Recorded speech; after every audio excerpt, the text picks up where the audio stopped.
সারাটা দিন দৌড়াদৌড়ি করতে করতে আমার ব্রাইড কিন্তু অনেকটাই ক্লান্ত হয়ে গেছিলো। তার জন্য কিন্তু আমার ব্রাইড শুয়ে শুয়ে কিন্তু মেকওভারটা নিয়েছিল, তো কিছুটা 50% আর কিছুটা বসে নিয়েছিল।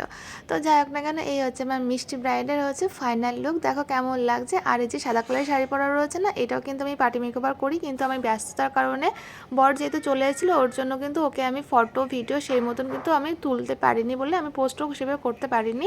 তো যাই হোক না কেন, তোমরা এই ভিডিওর মাধ্যমে দেখে নাও। আর এই যে আমার ব্রাইডে দেখো কি না মিষ্টি লাগছে। ও কিন্তু একটা সাবেকিয়ানা একটা লুক করেছিল। আর দেখো সব কিছু কেমন যেন ইউনিক টাইপের লাগছে না। হ্যাঁ, প্রত্যেকটা জিনিস ও নিখুঁতভাবে ধরে ধরে সব কিছু করেছে যে কোনটা সব থেকে মানে বেস্ট হবে।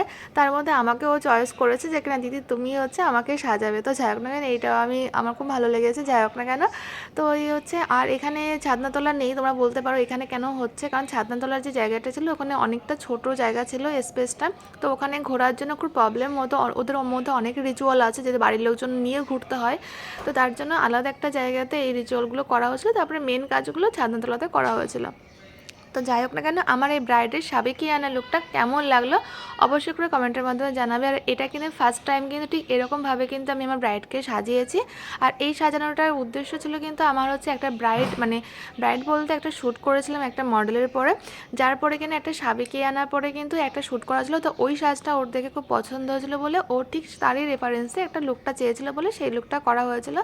কিন্তু সেম টু সেম তো কখনো পসিবল হয় না, কিন্তু তার থেকেও যেন বেশি বেস্ট লেগেছে আমার কাছে। মানে আমার যে শ্যুটটা করেছিলাম শ্যুটের থেকে আমার রিয়েল ব্রাইড জন্য বেশি ভালো লাগছিলো। তো যাক না, তোমাদের কাছে কেমন লাগছে অবশ্যই কমেন্টের মাধ্যমে জানিও। আর এই যে আমার মিষ্টি ব্রাইডকে দেখো সিঁদুরটা পরে কি না সুন্দর লাগছে। তো তোমাদের কেমন লাগে আমার ভিডিও অবশ্যই কমেন্টের মাধ্যমে জানিও। যারা চ্যানেলটিকে সাবস্ক্রাইব করেনি প্লিজ সাবস্ক্রাইব করে দিও। আর যারা এখন পাশে বেল আইকনটা ক্লিক করে রেখো যাতে সবার ফার্স্ট নোটিফিকেশনটা তোমার কাছে পৌঁছায়। তো ওভারঅল সব কিছু মিলেমিশে আমার তো ভালো লেগেছে। তোমার কেমন লেগেছে জানিওতে কিন্তু একদমই ভুলো না। তো দেখা হচ্ছে আবার রিসেপশনে। আজকের মতন টাটা, এই পর্যন্ত।